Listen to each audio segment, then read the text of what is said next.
Y hoy yo quiero mostrarles a ustedes cómo podemos mezclar esas dos potencias. La potencia de Israel, que es la iglesia terrenal del Señor, y nosotros, que es la Nueva Jerusalén, la iglesia espiritual. ¿Cómo podemos nosotros hacer un complemento con ellos?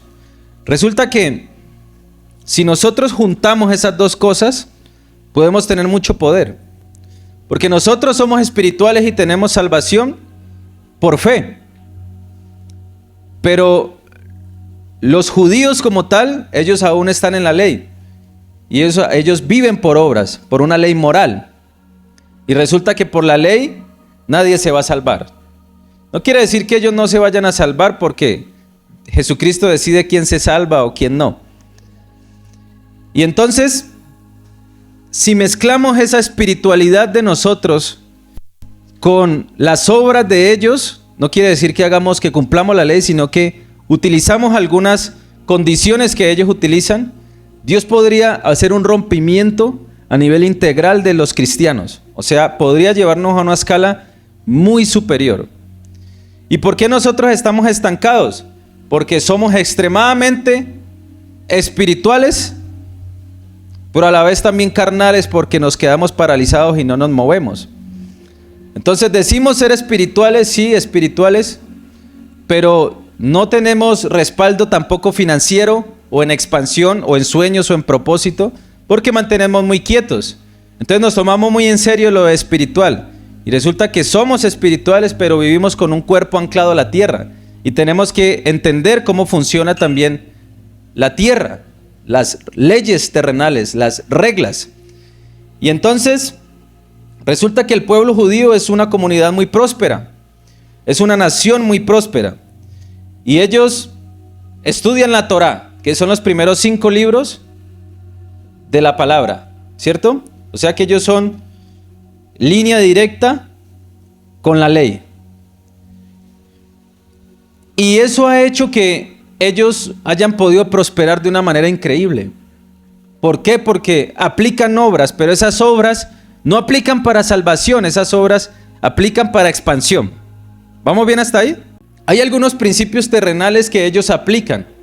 Por ejemplo, ellos dan sin esperar nada a cambio.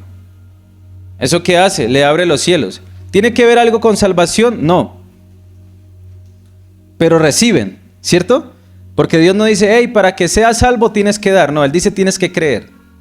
Pero hay otras reglas que tenemos que aprender y resulta que hay unos datos poderosos que demuestran cómo los judíos tienen prácticamente, siendo el 0,2% de la población mundial, tienen el 20% de la economía acaparada. Y resulta que el 30% de los millonarios de Forbes son judíos. Ellos dominan completamente Hollywood. Toda la industria del entretenimiento la dominan ellos. En promedio, un niño anualmente se lee 40 libros. ¿Quién se ha leído 40 libros en 5 años? Pues pongámosle 5 años. No llegan ni a 20, ni a 10. Yo creo que a 5 seguro. Yo que lo dejan a la mitad. También el 94%, o más bien, los propietarios de las marcas internacionales más poderosas, en su mayoría, son judíos. Y participan también de la mayoría en Wall Street, en los mercados financieros. Aunque sean manipulados, ellos, es el negocio de ellos, es la empresa de ellos. Pero hay algo que ellos están haciendo que nosotros no estamos haciendo. Tenemos la salvación, sí. Tenemos un redentor que nos justifica, sí. Pero no estamos sabiendo vivir en la tierra. Entonces, cristianos flojos, cristianos pobres, cristianos arruinados, endeudados. Y la iglesia no nos enseña a nosotros a vivir conforme a la palabra. Y resulta que el Antiguo Testamento hay que aplicarlo también, no como regla moral, sino como principios de vida que nosotros podemos aplicar para poder avanzar. Algunas personas pueden considerar esto suerte, ¿no? Uno dice, wow, y entonces los judíos, ¿por qué llegan y crean una red social y se vuelven archimillonarios? O podemos hablar de estos datos como algunos datos conspiranoicos, pero no son datos conspiranoicos, son principios. Y resulta que Dios mismo les prometió en Deuteronomio 28 a ellos que si ellos obedecían la palabra, podrían ser una bendición en su ciudad, en todo el campo, en todo lo que hicieran, en lo que entraran, en lo que salieran, en lo que produzca sus manos, ellos iban a generar riqueza. Si ellos seguían la ley de la palabra. No estamos hablando de la salvación. Estamos hablando si ellos aplicaban los principios bíblicos. Y en Cristo, o sea, en nosotros, en la iglesia espiritual, todo esto se aplica por fe. No por ley, sino por fe. Yo creo y acciono. Yo creo y acciono. ¿Cuántos sabemos que la fe sin acción es muerta? Todo, ¿cierto? Entonces aquí aplica precisamente esto. Entonces yo quiero hablarle rápidamente de 7 principios de los judíos que ellos utilizan. Los optimicé y saqué los más potentes que ellos utilizan para poder prosperar. Y recuerden que prosperidad no es solo billete. Prosperidad significa buen camino en griego, buen camino. O sea que cuando yo soy próspero, yo voy ¿por dónde? Por buen camino. ¿Listo? No confundamos la prosperidad con billete. El billete es un área de la prosperidad. Y entonces, voy a hacerlo en inversa. Voy a hablar de los 7 principios, hablando del 7º como más importante. Y hablemos del primero, que es la educación y la sabiduría como una inversión sagrada. En Proverbios 1:7 dice que el principio de la sabiduría es el temor a Jehová, ¿cierto? Y parte del temor a Jehová es nosotros poder cumplir sus mandamientos. Y Él dice que nosotros tenemos que siempre ensanchar nuestra tierra, siempre transformados por medio de la renovación de vuestro entendimiento. O sea que si nosotros nos quedamos quietos sin aprender, somos unos mediocres espirituales y no vamos a avanzar. Y ellos, los judíos, priorizan el estudio no solo como títulos, sino como cultura. Ellos tienen un tema que dicen que si le dan a los hijos conocimiento, le están dando riqueza eterna. ¿Se han escuchado que el conocimiento es el poder? ¿Se han escuchado eso o no? Esos son copias baratas que usa Robert Kiyosaki y todos estos manes, pero esto es sacado aquí de la palabra. Gurús pues en finanzas. Y entonces la aplicación hacia nosotros es que si nosotros nos invertimos en la palabra, en Biblia, en estudio bíblico, en mentorías, en liderazgo, en libros, en educación que puedan complementar lo que nosotros necesitamos para poder avanzar financieramente y en todos los ámbitos, pues vamos nosotros a tener respaldo igual que los judíos tienen ese respaldo. El mismo respaldo que nosotros pudiésemos tener, pero no lo tenemos porque es un tema ¿qué? Cultural. Estamos hablando que es un tema cultural. Mi mamá a mí no me enseñó a leer libros, me obligó a leer un libro y eso me quitó a mí de leer libros. Ya luego, a los 23 años, aprendí a leer libros. Y hoy en día siento que si no leo, estoy estancado. Recuerden que la ignorancia es una sensación de llenura. La ignorancia no es estar vacío. Cuando usted le dice a alguien, ay, ese man está ignorante. Ignorante es porque él cree saber todo, ¿cierto? Por eso es ignorante, porque él cree saber todo. Es una sensación de que él ya está lleno. Pero sabiduría, ¿qué es? Sensación de que no sé nada. Solo sé que nada sé, por ahí dijo un loco de la calle. O un indigente. El segundo punto es la dignidad del trabajo. Ellos tienen muy claro el trabajo. Es una política para ellos clara. 6 días trabajan y el último se lo dedican ¿a quién? A Dios, al Señor.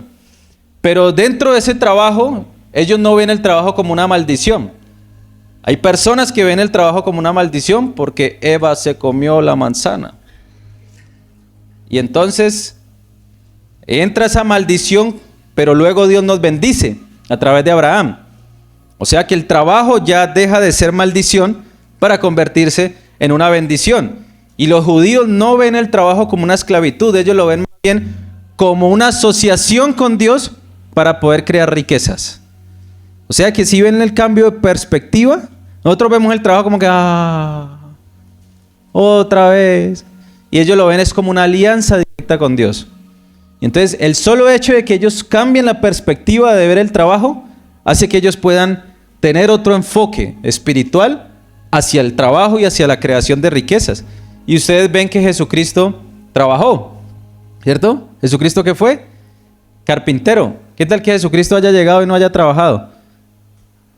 Ahí ya podríamos decir, no, es que el trabajo sí sigue siendo maldición. No, a él le tocó trabajar por 30 años literalmente. El tercer punto, yo voy a ir muy rápido para centrarnos en el último, que es el más potente y el más poderoso, que quiero que ustedes puedan tener la revelación. Y es la administración radical. La palabra dice que si nosotros somos fieles en lo poco, en lo mucho nos pondrá el Señor, ¿cierto? O sea que si usted es fiel en eso poquitico que tiene y administra bien, ayer estábamos hablando también con el pastor de cómo teníamos que llevar la contabilidad, que teníamos que ser mucho más radicales y minuciosos llevando la contabilidad. Y yo le decía, yo casi no soy así porque yo tengo un problema con el dinero, que yo hubo un tiempo que amé tanto el dinero que ahorita yo lo veo y yo me quito un poquito. Pero hoy ya siento que tengo un nivel de sabiduría mucho más amplio como para poder no dejarme corromper por el dinero.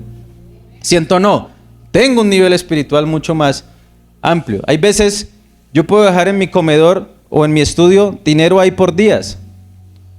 Y aquí está mi familia que son testigos. Y yo no le presto atención.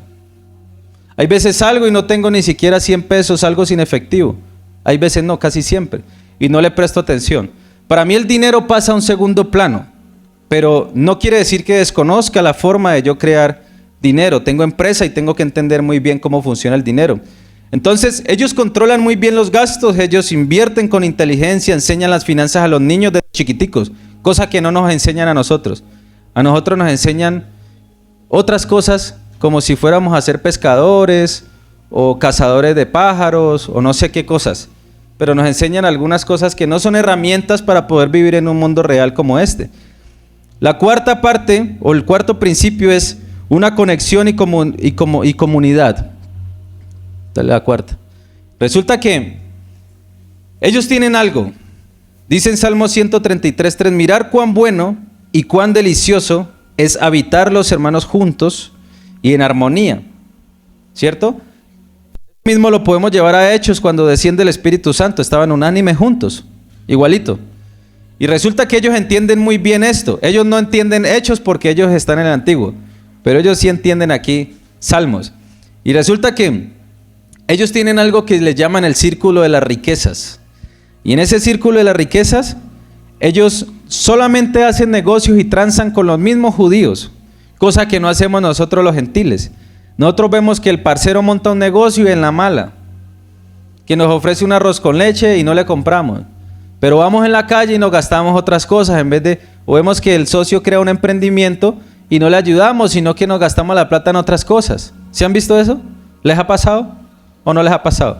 En vez de ayudarnos, en vez de levantarnos nosotros como organización, como amigos, hacernos uno. También es un tema cultural que precisamente por eso estamos tocando un tema como estos. Este mes vamos a estar hablando de prosperidad. El anterior hablamos de restauración. Y prosperidad lo hablamos porque Dios nos da el tema según lo que esté pasando con la organización. O sea, no es que nosotros nos paremos aquí y digamos, ay, sí, hoy me dio la gana, no. Dios nos muestra que incluso les voy a contar algo. Yo ayer iba a predicar algo y esta mañana me levanté y Dios me dio el tema en sueños. Me dijo, este es el nombre del tema y vas a predicar de esto. ¿Alguien cree eso o no le ha pasado? ¿Sí? A mí me pasa. Últimamente me está pasando bastante que Dios me muestra en sueños. Antier me mostró un hijo, mi amor, a Salomón.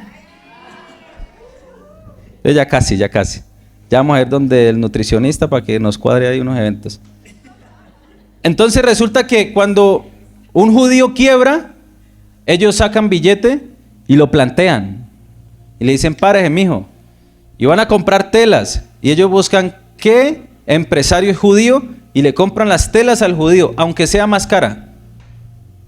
Cosa que nosotros no hacemos.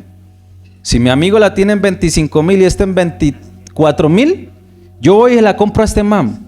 Y eso que él es mi pana de toda la vida, pero no la compro a él por carero. Impresionante, ¿no? ¿Quién era así? ¿Quién era? ¿Solo usted? Uy, esta gente es muy judía hoy. Vinieron re judíos.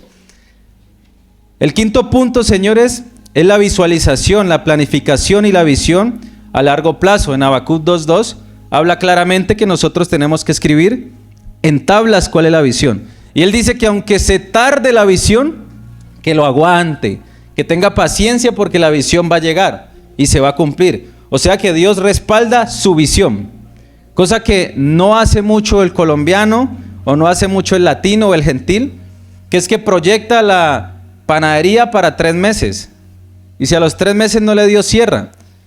Los judíos, ¿qué hacen? Ellos planifican para 3 generaciones. Estadísticamente los negocios de los judíos duran hasta 3 y 4 generaciones. Dígame, ¿quién de ustedes está planificando para 3 generaciones el modelo de negocio que está montando?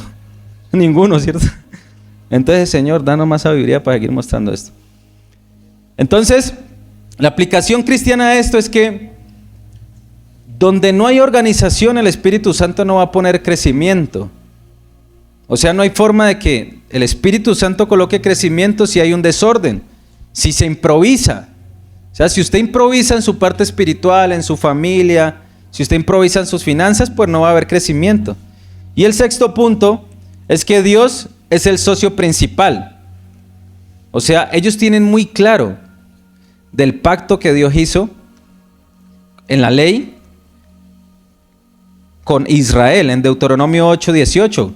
Que ellos dicen, acuérdate de Jehová tu Dios, quien te dio el poder de generar las riquezas. ¿Cierto? ¿Qué dice finalizar?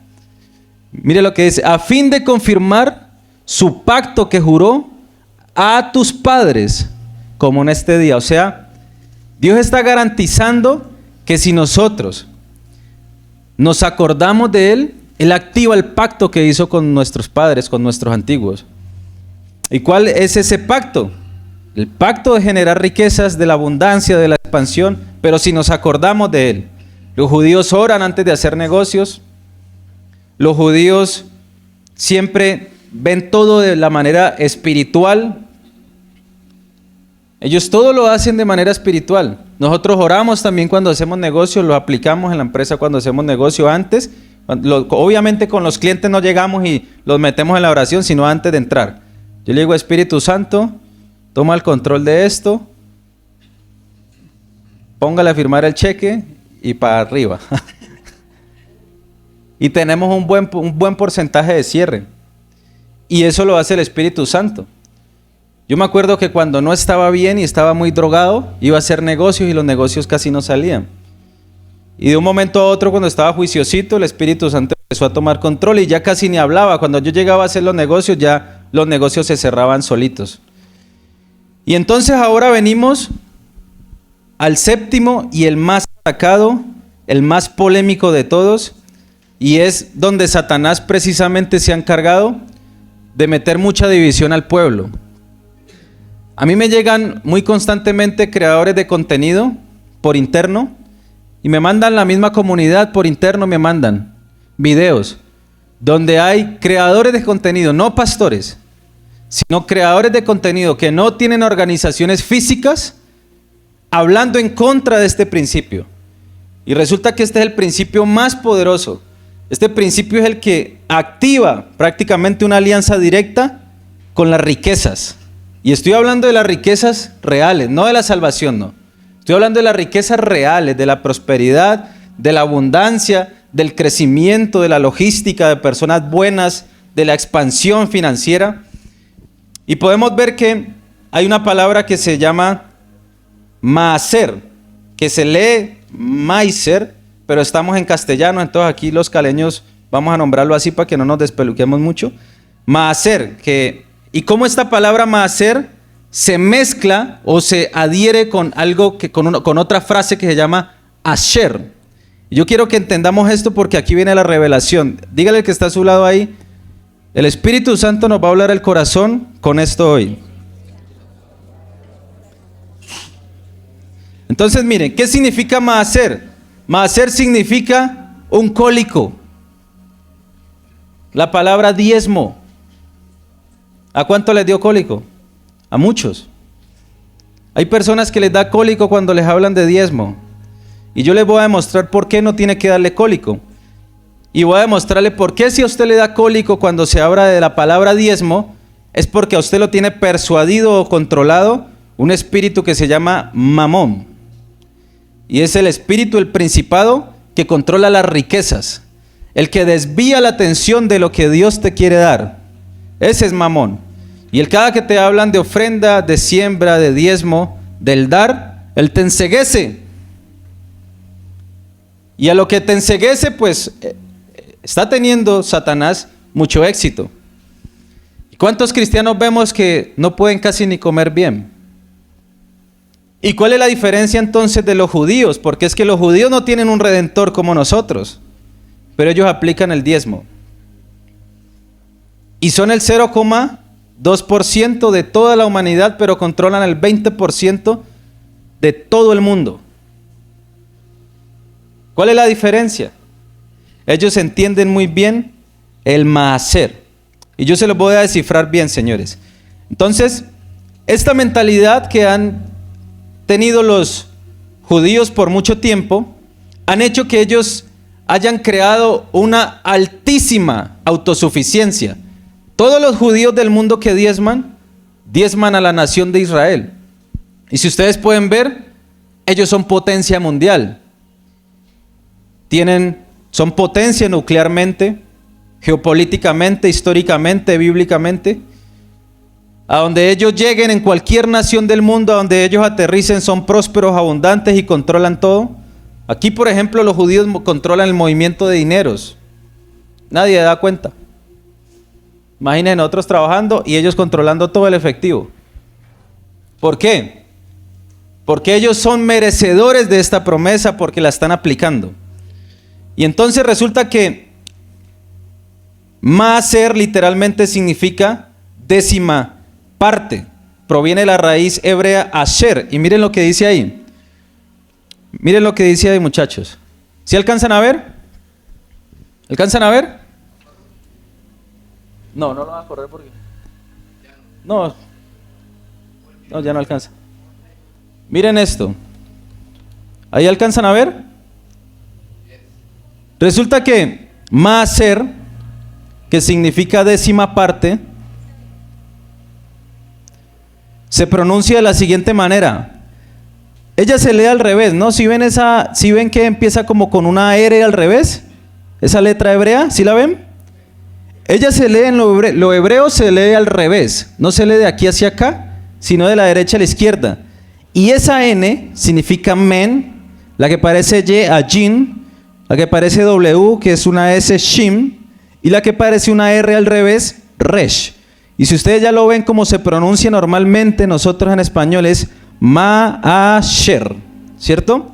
Y aquí hay algo muy poderoso, porque aquí es donde está la revelación. Dale la siguiente. Si le quitamos la primera letra, que es mem, o sea, si le quitamos men, mire lo que sucede. Queda la palabra asher, o sea, ajim, shim, resh, asher, ¿cierto? ¿Y qué significa esta palabra o esta frase asher? Significa rico, bendecido y próspero. ¿Tiene que ver algo con la ley? ¿Tiene que ver algo con Malaquías? Porque la gente dice que el diezmo es de la ley. Y el diezmo en la ley fue obligación. Claro que fue obligación. Pero el diezmo nace en Génesis.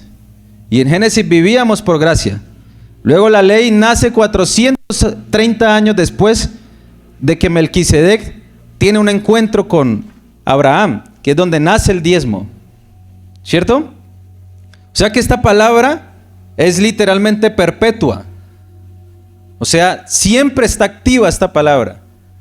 La ley no nos rige a nosotros, pero no quiere decir que la promesa del Maasher no aplique para nosotros. ¿Y cómo nosotros podemos aplicar esto? O más bien, ¿cuál es la revelación poderosa que nosotros tenemos acerca de eso? Que el diezmar o el Maasher está conectado espiritualmente con la riqueza de Dios. Hay dos tipos de riquezas, muchachos. Está la riqueza del mundo, que la controla Mamón, que ya vamos a hablar ahorita de ese man. ¿Te has visto que hay gente que le dice mamón a otros? ¿Quién sabe por qué le dirán mamón? A mí me decían mamón, reprendo eso en el nombre. Pero esos dos riquezas que ya la vamos a hablar ahorita, que sucedió con Abraham y Sodoma, el rey de Sodoma, él le ofrecía riquezas, pero él prefirió las riquezas de Dios. Ya yo le voy a mostrar eso. Eso lo que hace es que a lo que tú diezmas, a lo que tú das el 10% a Dios, no a los hombres, sino a Dios, Él activa una línea espiritual de riqueza contigo. O sea, Él crea una alianza. Tú estás reconociendo que Él es dueño de todo. Cuando tú te ganas el 100% y lo usas cuando tú te ganas el 100% y lo usas como si fuese tuyo completamente, a lo largo de la historia hemos visto que las finanzas, el dinero, ha sido maldición para el hombre. ¿Sí o no? El amor al dinero, ¿cierto? No el dinero, pero el problema es que la gente ama el dinero. Dígame, ¿quién que no sea espiritual no ama el dinero? Todos. Si cuando uno llega a ser espiritual es que tiene esa lucha para desamar al dinero. Es una lucha espiritual. ¿A cuánto los desequilibra las finanzas? ¿Por qué los desequilibra las finanzas? Yo, aunque no sea archimillonario ni ultra rico, yo tengo paz y siempre estoy en crecimiento. ¿Por qué? Porque yo sé que yo aplico unos principios espirituales en mi vida que a mí me respaldan. Entonces, en otras palabras, Maasher es la llave que abre la dimensión al Asher. Maasher es 10ª parte y Asher es rico, prosperado, abundante, ¿cierto? O sea que la llave que abre, el diezmo es la llave que abre ¿qué? La riqueza. O sea que si tú diezmas, eres rico. Tú no diezmas para que Dios te bendiga a ti, no. Tú diezmas porque ya Dios te bendijo a ti. Y ya lo vamos a ver porque el diezmo es desde la gracia, el diezmo no es por la ley. Y ahí es donde ha entrado una problemática muy grande, que qué pasa con las iglesias. Que predicadores hablan de Malaquías 3:10, pero desde el verso 8, pastor, donde dice, ¿robará el hombre a Dios? Malditos sois con maldición. Y claramente en la ley, cuando tú no aplicas ninguna de las leyes, acarreas toda la maldición de todas. O sea, activa la maldición de todas las leyes. Pero eso no nos aplica a nosotros porque nosotros no nos regimos por ley. Entonces por eso dice, malditos sois con maldición. Pero ustedes no se dejen manipular ni controlar de ningún predicador, aunque sean mis colegas, pero no se dejen controlar porque digan que eso es una obligación. El diezmar no es una obligación. El diezmar es una revelación que lo da el Espíritu Santo. Por eso yo le pido a usted que esté ahí, le diga al Señor o al Espíritu Santo que le revele lo que está escuchando hoy. Porque diezmar no es para todos. Diezmar es para los que son ricos. Los que no son ricos no tienen necesidad de diezmar. ¿Van a salvarse? Sí. ¿Van a ser llenos del Espíritu Santo? Sí. Pero no son ricos. No son abundantes, no son prosperados, no son generosos. Y entonces yo quiero que hablemos de la justificación bíblica para que a través de la palabra ustedes puedan tener la mayor revelación. Dice en Génesis 14, verso 18. Mire lo que dice. Dice, entonces Melquisedec, rey de Salem y sacerdote del Dios Altísimo, sacó pan y vino. Yo quiero que le presten atención a todo lo que estamos hablando. Aquí comienza el primer acto del diezmo en toda la Biblia, en el capítulo 14 de Génesis, no en la ley de Moisés. O sea, comenzando la Biblia, nace el diezmo. Y no estábamos por ley. ¿Sí la ven? Entonces aquí comienza el primer acto del diezmo y sucede fuera de la ley 400 años antes de que fuera escrita la ley en el monte Sinaí. Y Melquisedec se presenta como un sacerdote. ¿Qué significa sacerdote? Era como una figura clara de Jesucristo. Hay personas que dicen que ¿quién le dijo que Melquisedec era Jesucristo? Sacerdote para siempre era Melquisedec. ¿Y Jesucristo quién es? Sacerdote para siempre. Jesucristo tiene 13 apariciones desde el capítulo 1 de Génesis hasta Apocalipsis. Hasta que Él llega y nace en Belén. Hasta ahí tiene 13 apariciones, se llaman cristofanías. Y se representa de muchas formas. Por ejemplo, cuando caía maná del cielo, ¿se acuerdan? En el desierto, caía maná del cielo, ¡pam! Pancito, Jesucristo. Cuando le pegan a la peña, hacia la roca a Moisés, ¡pum! ¿Sale qué? Agua, la palabra, Jesucristo. Y como esas podemos ver una cantidad de representaciones más. Entonces, miren lo que sucede. Abraham estaba teniendo aquí una comunión con Melquisedec, que era la figura de Cristo, y él estaba tomando la cena antes de que Jesucristo viniera. O sea que aquí vemos, digamos que, una orientación clara de que Melquisedec era Jesucristo. Verso 19 dice, y le bendijo diciendo, bendito sea Abraham del Dios Altísimo, creador de los cielos y la tierra.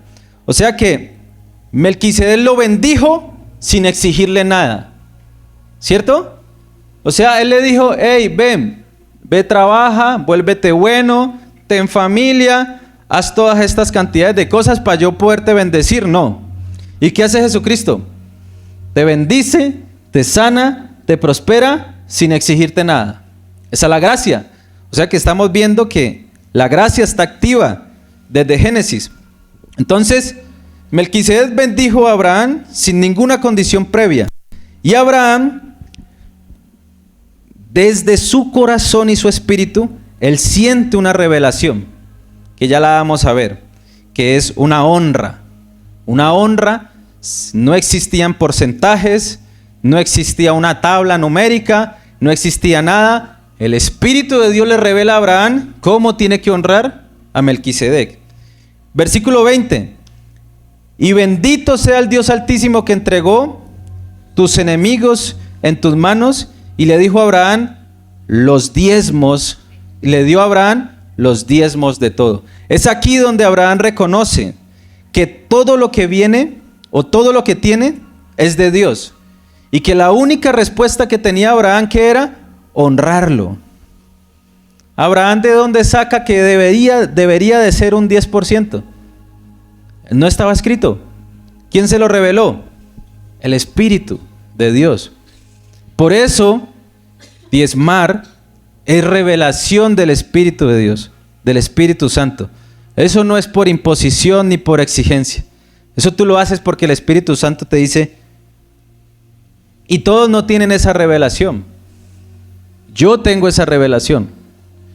Y algunos tienen esa revelación. Si todos tuviésemos esa revelación, hay garantía de que usted fuese mucho más prosperado de lo que es. Y yo creo que es algo con lo que nosotros deberíamos de vivir. Nosotros deberíamos de ser ricos. Nosotros deberíamos de tener billete, andar en buenas camionetas. Ay, pero es que esos son los deseos del mundo. Y entonces nosotros somos el hijo de reyes, el hijo del rey, el dueño del oro y la plata. Y nosotros andamos ahí suave con unos zapaticos rotos. ¿Eso es buen testimonio? Ah, no, pero te está saliendo como el enfoque. No, bíblicamente estamos hablando. Entonces, señores, no se da por obligación. Uno no da el diezmo por obligación. Uno no da para comprar una bendición. Esto es un acto para el Rey eterno. Es un acto de honra para el Rey eterno. Y mire lo que dice Hebreos 7:8. Ahí lo confirma la palabra. Aquí ciertamente reciben los diezmos hombres mortales. Estaba hablando Pablo. Parece ser que quien escribió Hebreos fue Pablo. Pero allí, uno de quien se da testimonio de que vive. ¿Quién es? Jesucristo. O sea que el apóstol Pablo está diciendo que quien recibe los diezmos es ¿quién? Quien vive, Jesucristo. Así como recibió los diezmos Melquisedec cuando se le apareció así a Abraham, así mismo Jesucristo es quien recibe los diezmos de nosotros. ¿Para qué es eso? ¿Para comprarse la camioneta del pastor? No, para que la obra crezca. ¿Usted imagina las iglesias cristianas sin dinero? ¿Cómo sería? Estuvieran unos guaduales ahí chupando sol y recibiendo a punta de bocinas. Eso era en el antiguo. Ahorita las cosas han cambiado. Ahorita la gente exige aire acondicionado. ¿Usted imagina aquí con calor? O con un sonido espantoso. ¿Cierto? Se necesita billete, claro. Jesucristo necesita, no.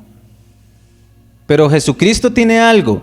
Tiene una conexión espiritual con tus riquezas, con tus finanzas. Él ya te salvó. Él ya te ofreció la salvación. Pero ahora quiere enriquecerte. ¿Reinamos con Jesús?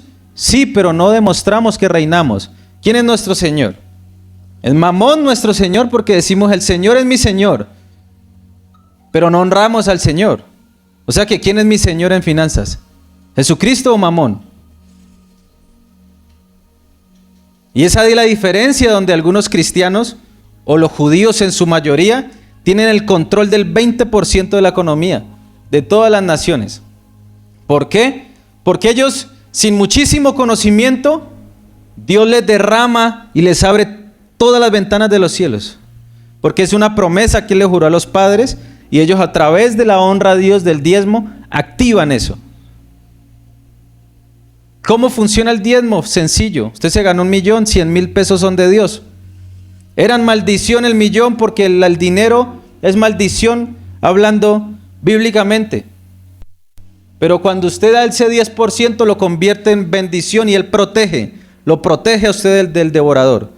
¿Y qué es el devorador? Todo lo que se... ¿Cómo es que llamaba eso, pastor?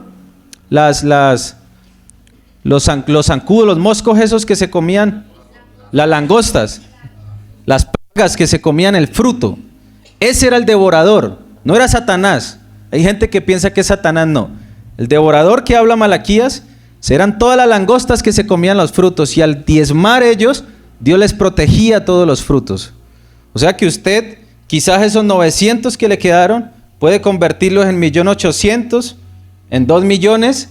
¿Por qué? Porque hay una promesa, hay una alianza con el reino directamente, con las riquezas de Dios, y eso hace que usted active el pacto que Dios le dio a sus padres. Y Él me dio el poder para construir riquezas. ¿Cierto? Entonces, señores, miren lo que dice el versículo 21. Entonces el rey de Sodoma dijo a Abraham, resulta que aquí Abraham quería rescatar a Lot, que era un sobrino. Y entonces se armó de un equipo de 318 soldados más o menos, y fue a Sodoma y hizo una guerra y venció y liberó un poco de presos. Y entonces el rey de Sodoma le dice algo. Entonces el rey de Sodoma le dice a Abraham, dame las personas y toma para ti los bienes. ¿Les parece como similar o les parece que tenga como similitud si el rey de Sodoma puede representar a Satanás? Porque mire lo que le dice. Abraham se lleva el botín, oro, riquezas, abundancia, todo, se lleva todo el botín y se lleva una cantidad de presos.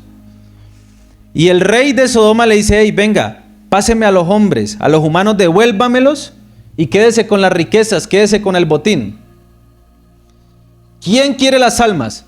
Satanás. ¿A cambio de qué? De las riquezas.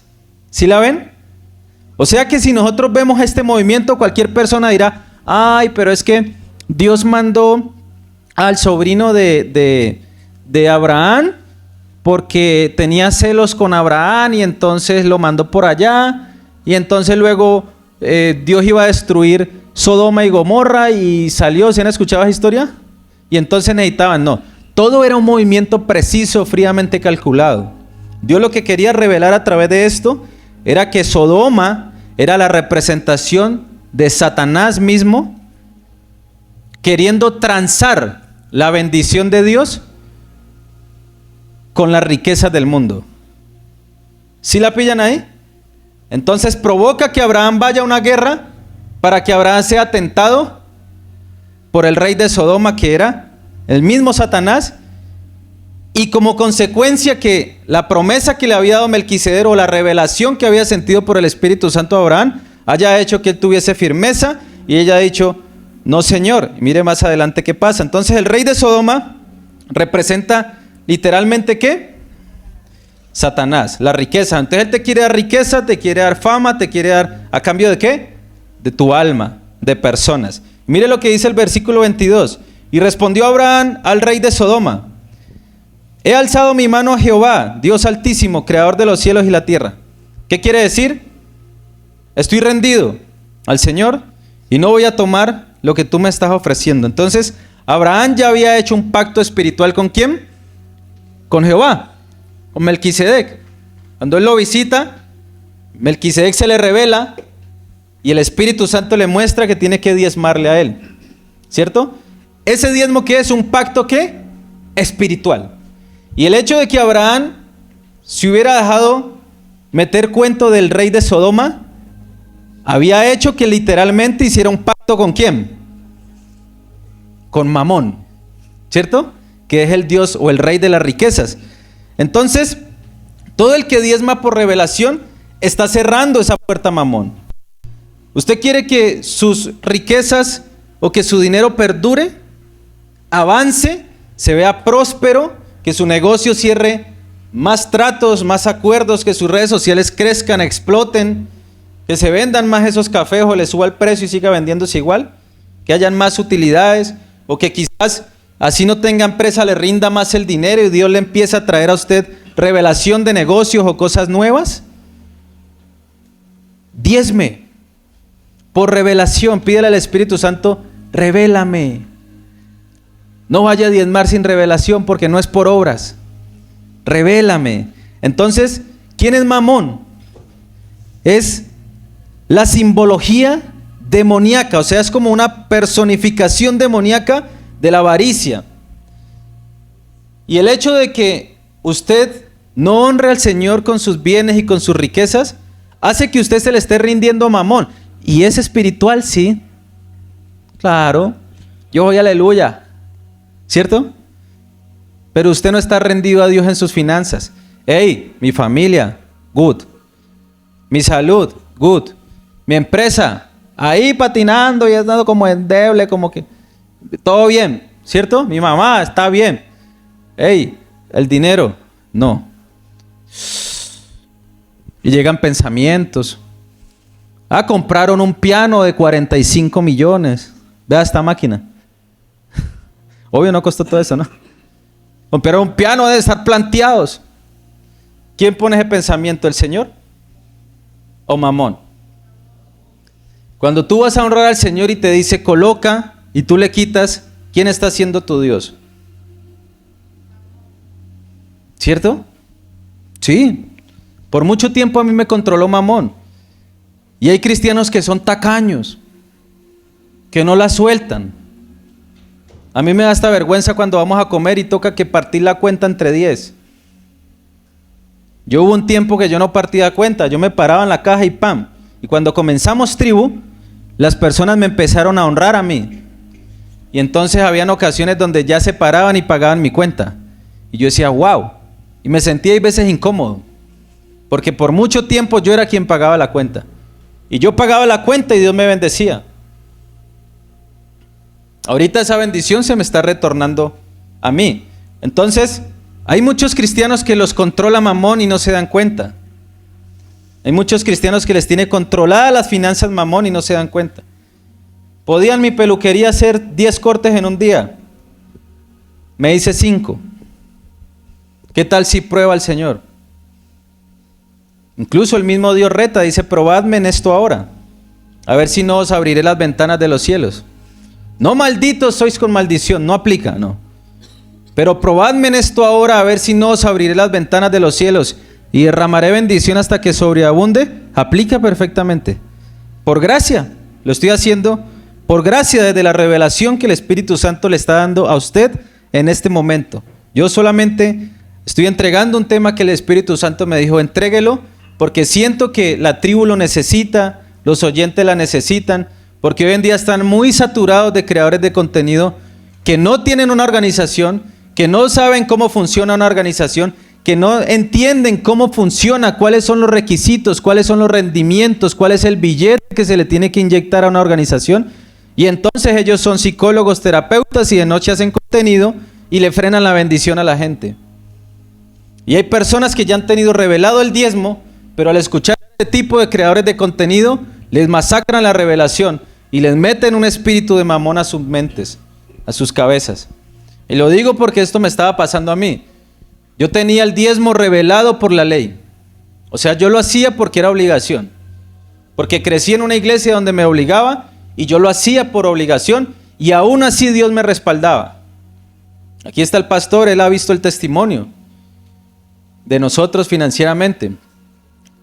Luego empecé a escuchar este tipo de comentarios y moría eso. O sea, se me liquidó la revelación.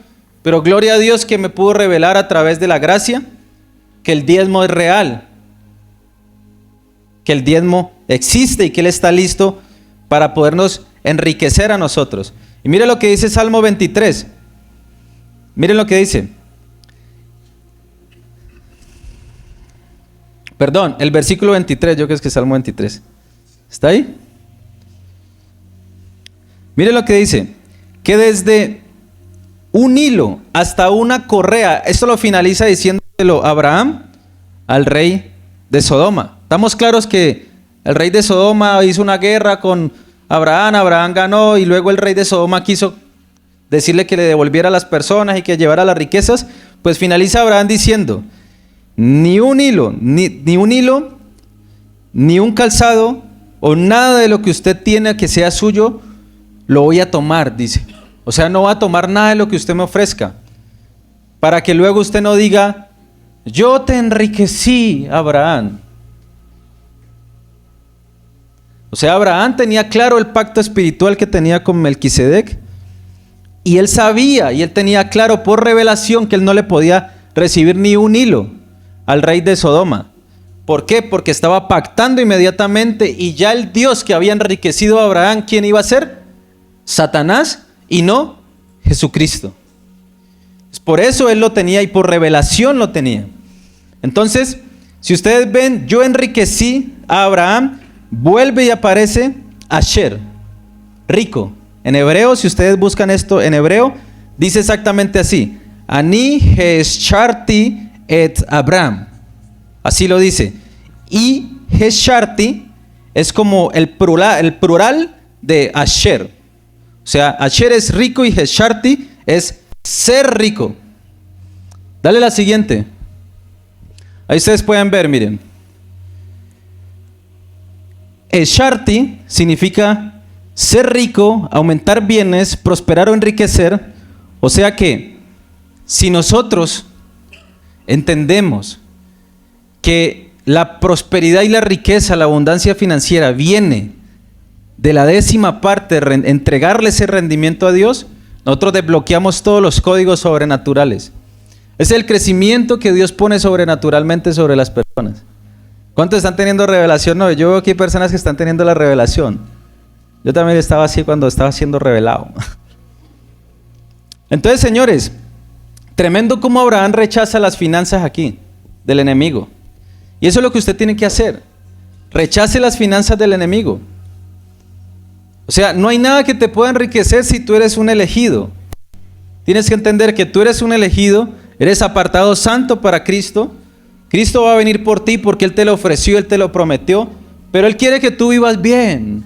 Él quiere que tu empresa sea próspera, que tus tierras sean prósperas, que cambies ese carro, que andes más parchadito, que comas una buena carne en un restaurante. ¿Quién dijo que eso era malo? Si fuera malo, pues Abraham simplemente, que es el padre de la fe, que gracias a él viene la promesa a nosotros de salvación. Somos hermanos creyendo, hermanos en fe con Abraham, creyendo en Jesucristo. Pues si fuera por eso, simplemente ni siquiera hubiese diezmado. O sea que el mismo Jesucristo estaba revelando el código de la riqueza. Primero, lo bendijo y le muestra a través de la revelación el diezmo. O sea, dijo, toda la nación de Israel va a ser prosperada, va a ser rica, va a ser abundante, va a ser millonaria. En el capítulo 14. Y en el capítulo 18 se le aparece Jehová con 2 ángeles. Y ahí le promete ¿a quién? A un hijo. O sea que primero ¿qué? Primero lo bendijo con las riquezas. y luego le promete la generación. O sea, dijo, te voy a dar primero las riquezas y luego te prometo este hijo para que a través de este hijo nazca Israel. Israel fue la primera iglesia, la iglesia terrenal, que fue un espejo para que Dios a través de Israel nos pudiera hablar a nosotros. O sea que Maasher, que significa la 10ª parte, no es un número, es una transferencia. ¿Sí la ven? Es una transferencia del reino de Dios. ¿Una transferencia de qué? De riquezas. Es como si tú estuvieras alineado con el banco celestial, estuvieras asociado con el rey. Y es como que Jesucristo es el dueño del banco, ¿cierto? Un banco que emite dinero ilimitado. Y tú no diezmas, tú eres un cliente del banco. Eres un mendigo. Pero tú diezmas. ¿Y qué sucede? Eres hijo del dueño del banco. Heredero. ¿Sí la ve? ¿Sí ve cómo cambia? Y si yo soy hijo del dueño del banco, ¿yo qué le digo a mi papá? Papi, mírame el cheque. Y si yo soy mendigo, ¿qué le digo? Ay, vea, venga, yo le meto estos 45 papeles, 3 prestamistas, 4 gotagotas, 7 propiedades raíz para que me fíe. ¿Cierto que sí? Y como mendigo, el banquero te liquida porque te dice tienes que pagar o si no vas para la cárcel. Y como hijo, te perdona hasta la deuda. Porque no es la misma posición yo estar como mendigo que estar como hijo. ¿Cuántos están entendiendo? O sea que si yo diezmo estoy alineado con la economía de Dios. ¿El mundo qué quiere? El mundo quiere que usted crea que no hay que honrar a Dios para usted poder ser próspero. Eso es lo que el mundo quiere.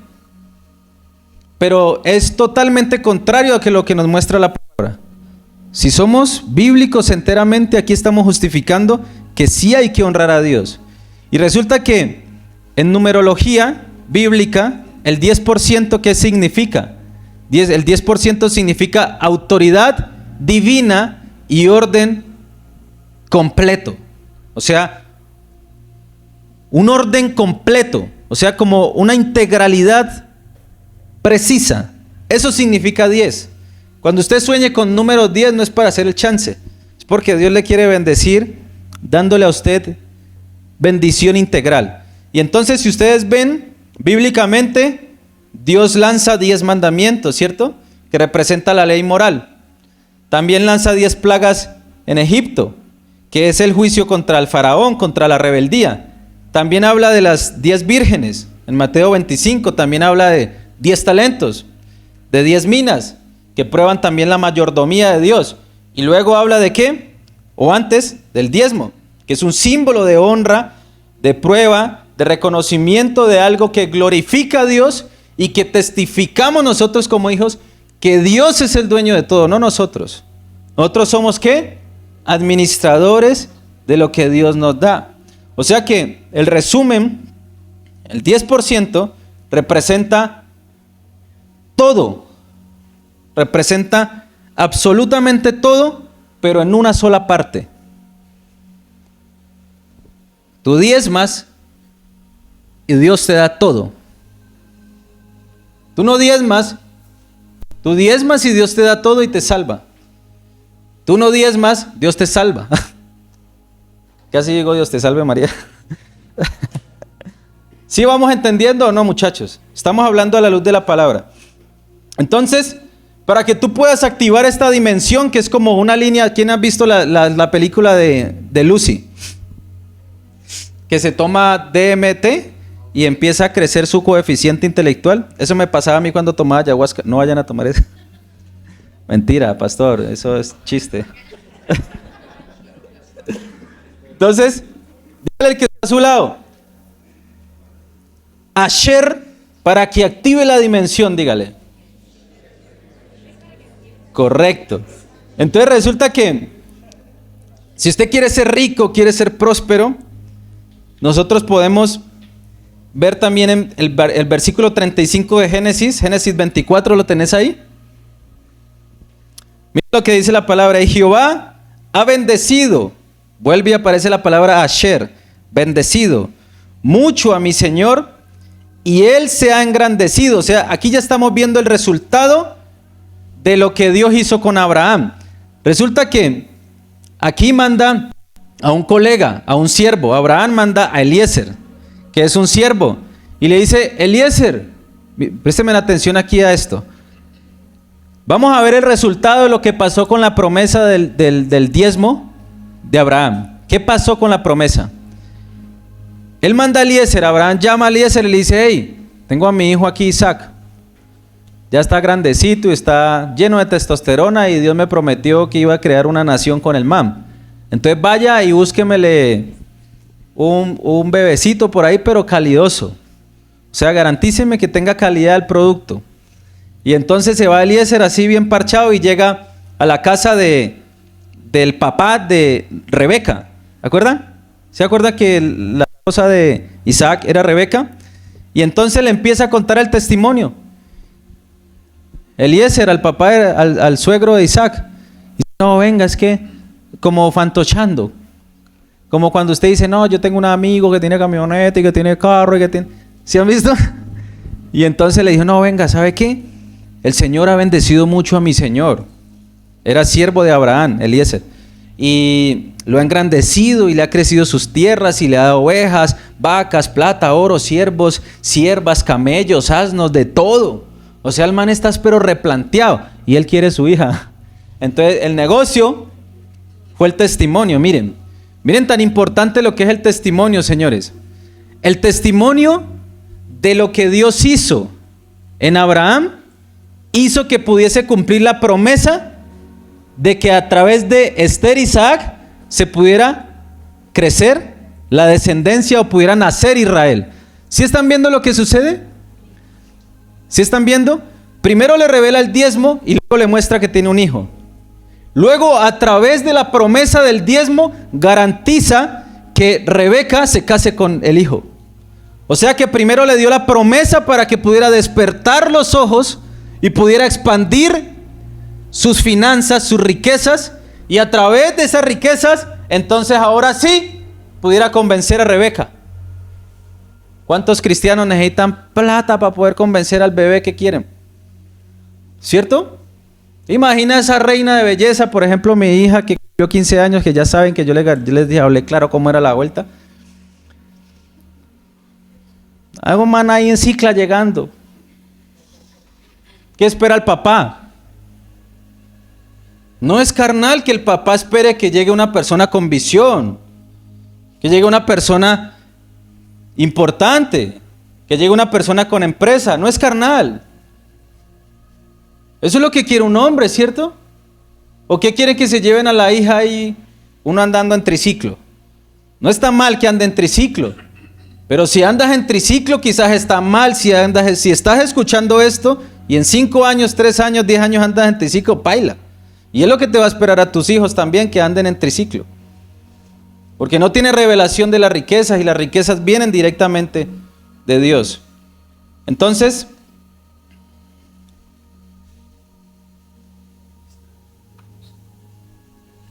señores, miren, ¿por qué muchos cristianos no prosperan? Fácil, no activan el Maasher, no activan el código celestial o no activan la transacción con el banco divino. Es fácil, es simple. Y resulta que hay 2 formas de prosperar: una carnal, que te mueres de estrés, te vuelves un psicópata, te vuelves un devorador masacrando otros mercados, porque puedes crecer masacrando otros mercados, conspirando en contra de los mercados. Yo tengo amigos que crecen conspirando, pero ni siquiera duermen. Y está la otra forma: crecer con los cielos abiertos, sin esfuerzo, bebé. Y que yo tengo una transacción directa con el banco, él me gira el cheque que yo quiero. Yo tengo que crecer en responsabilidad también, que es uno de los principios, diligencia, hablamos ahorita. Pero el solo hecho de que tú abras los cielos y tú veas cómo se te viene el billete o las finanzas, o sea, te aperturan los cielos a ti, entonces tú ya empiezas a entrenar tu mente y tus habilidades, y Dios, a través de la sabiduría que te derrama, te empieza a mostrar otros caminos, otras estrategias, porque tiene revelación constante, te da ciencia también. Salomón no solo pidió sabiduría, pidió ciencia. Y la ciencia lo que le enseñaba a él a construir, a edificar, a magnificar, a crear. La sabiduría es el temor a Jehová, pero la ciencia que tenía Salomón fue lo que lo ayudó a expandir.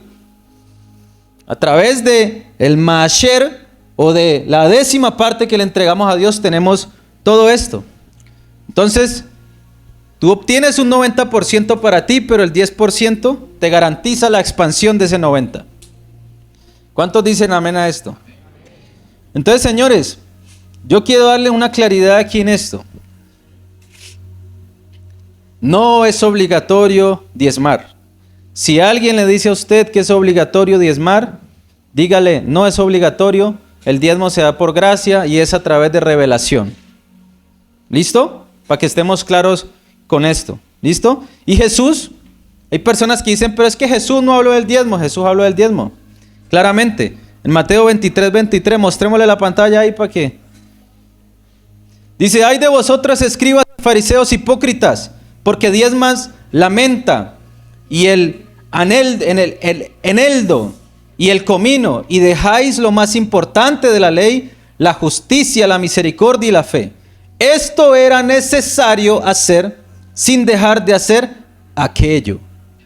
¿Cierto? Aquí habló de dos cosas.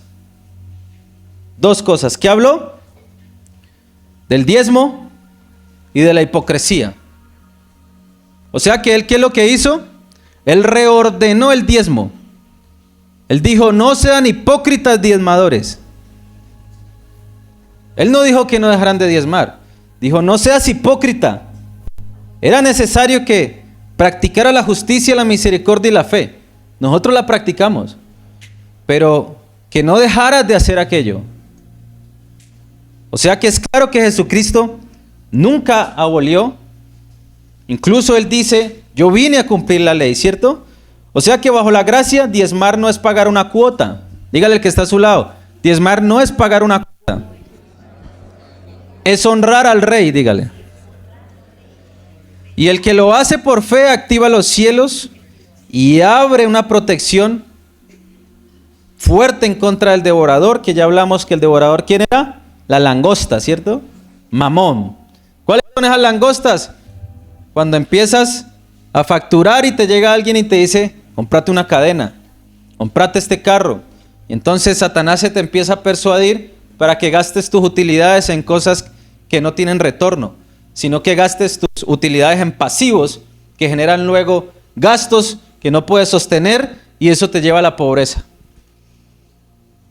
Entonces, señores, pídale al Señor que le pueda revelar. La conclusión profética de esto es que Maasher, o 10ª parte, es un pacto de honra, es un pacto espiritual con Dios, desde Génesis. No hayas que, ay, que yo voy a pactar con Dios y yo llevo 1.000.000 y yo pacto. No, eso no se hace tampoco, ¿no? Es una alianza que usted tiene con el Señor. Y usted le dice, mire, estamos aliados a través del Espíritu Santo. Dios me reveló que yo tengo que diezmarte, entregarte el Maasher. Y ahorita somos socios. ¿Qué socio mayoritario le pide a usted el 10%? Hey, yo soy dueño de todo, hasta de tus hijos. Zapatos que compraste, yo te mandé la bendición hace 6 meses para que te llegara ese billete para que comprara. Y no te das cuenta porque no me reconociste, pero ni esos zapatos son tuyos. O yo te los di a vos. Y te estoy pidiendo el 10% de esos zapatos. Y además te garantizo que voy a darte sobreabundancia sobre el 90%. ¡Wow! Hoy en día los socios son redevoradores. Te piden el 50% y no se mueven. Solo ponen plata y te quieren vivir de tu trabajo. ¿Cierto o no cierto?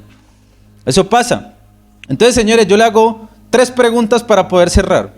¿Cuántas veces has pedido prosperidad sin aplicar la sabiduría? Recuerden que si aplicamos la sabiduría estamos cumpliendo las normas que Dios nos pone o estamos activando las leyes que Dios nos pone en la palabra. O sea que usted sigue pidiendo, ¿cierto? Porque yo sé que, ay Señor, manda del cielo efectivo. No tienes sabiduría, no aplicas nada. No eres capaz de darle un mendigo siquiera en la calle.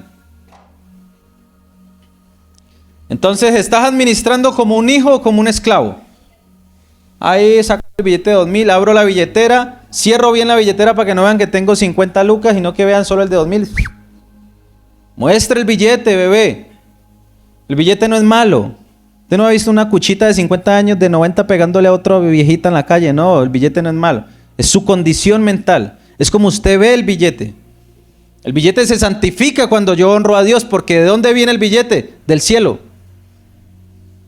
Si yo no honro a Dios, ¿de dónde viene? Del rey de Sodoma. Bíblicamente se los expuse, muchachos. Entonces la prosperidad, o más bien yo le voy a hacer esta pregunta. Si Dios le diera hoy a usted lo que pide, preste la atención, ¿usted sabría sostenerlo? ¿Podría sostener eso que está pidiendo? Está pidiendo una mujerzota, una mamacita para que se case con ella y tenga otro Israel. Está pidiendo un BMW. Pero ni siquiera puedes tanquear la moto porque el galón está caro. ¿Podría sostener un BMW? ¿Podría sostener una empresa que genera 100 millones, 200 millones en utilidades? ¿Podrías hacerlo? ¿Quieres una familia? ¿Podrías sostener la familia con las habilidades que tienes ahorita? Entonces pregúntese eso. La prosperidad de los judíos no es casualidad, señores. Es un cumplimiento de principios eternos que también aplica para nosotros. Entonces dígale al Señor, repita ahí conmigo: Señor, activa en mí los principios del reino. Haznos diligentes, haznos ordenados, generosos y excelentes. Rompe la mentalidad de esclavitud, de pobreza, de miedo. Hoy decido prosperar, no para vanagloria, sino para extender tu reino. En el nombre de Jesucristo, amén. ¿Cuántos le dan un aplauso al Señor?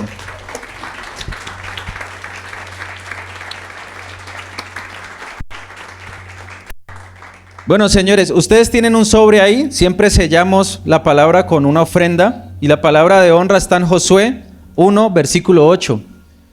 Dice así: nunca se apartará de tu boca este libro de la ley, sino que de día y de noche meditarás en él, para que guardes y hagas conforme a todo lo que está escrito, porque entonces harás prosperar tu camino y todo te saldrá bien. O sea, nunca apartaremos de nuestra boca el libro de la ¿qué? No somos salvos por ley, pero no apartaremos de nuestra boca el libro de la ley, sino que de día y de noche meditaremos en ellos. Si nosotros de día y de noche meditamos en el libro, el Espíritu Santo nos va revelando cuáles son los códigos que tenemos que ir desbloqueando, y conforme a eso Él nos va desbloqueando también. Eso es como niveles. Eso es como Call of Duty. ¿Quién ha jugado Call of Duty o esos juegos de videojuegos? Son niveles. Dios no te va a dar a ti algo con lo que no puedas cargar. Él te da a ti de manera responsable, pero si tú no prosperas y no estás en crecimiento a través de la palabra, pues es muy difícil que tu vasija, que no le cabe en finanzas, que no le cabe expansión, le quepa todas las maravillas que Dios quiere depositar ahí. Haga de cuenta que usted tiene un balde. ¿Qué balde ya está lleno? ¿Por qué está lleno? ¿Cómo lo identifica que está lleno? Porque usted su finanza lleva años y antes van de para atrás. Ahí usted identifica que ese balde ya está lleno, ya no le cabe nada más. Pero si usted medita de día y de noche en la palabra y no aparta el libro de la ley de su boca, el Espíritu Santo todos los días que hace, le expande ese balde. O sea que cada día se ve que el agua baja. Entonces, si el agua baja, puede caber más que agua. Así funciona el reino, señores. Entonces ustedes ahí tienen un sobre. Los que están en redes sociales también ahí se les puede transmitir el QR por si desean hacer alguna transferencia, alguna donación a través de redes sociales. Y mientras ustedes preparan ahí su sobre, acá también tenemos Nequi o PayPal. Permítame, yo finalizo una oración, ¿listo? Mientras ustedes me pueden acompañar ahí con la cabecita agachada. Padre amado, gracias, Señor, por esta palabra que nos diste. Gracias por la revelación, precioso Jesús, que a la luz de la palabra nos demostraste, Señor. Dios te bendiga por escuchar este mensaje. Espero que haya sido de mucha edificación. Recuerde seguirnos en las redes sociales, Tribu Yenelipse, Pastor Brandon Villaquirán. También puede entrar a nuestros canales que están en WhatsApp y conéctese con nosotros a la Tribu School también, que tenemos una doctrina hermosísima del Evangelio de la Gracia, donde lo edificamos todos los martes a las 7 de la noche. Entonces vaya corriendo, métase a los grupos, y si usted cree que este mensaje es para algún amigo suyo y le sirve para edificación, compártalo. Déjenos un comentario, por favor, que esto nos va a ayudar muchísimo para ir mejorando nuestra calidad. Y si desea hacer alguna donación a la Tribu Genelipse, aquí debajo en el enlace está el enlace de PayPal. La gracia del Señor esté contigo. Chao, chao.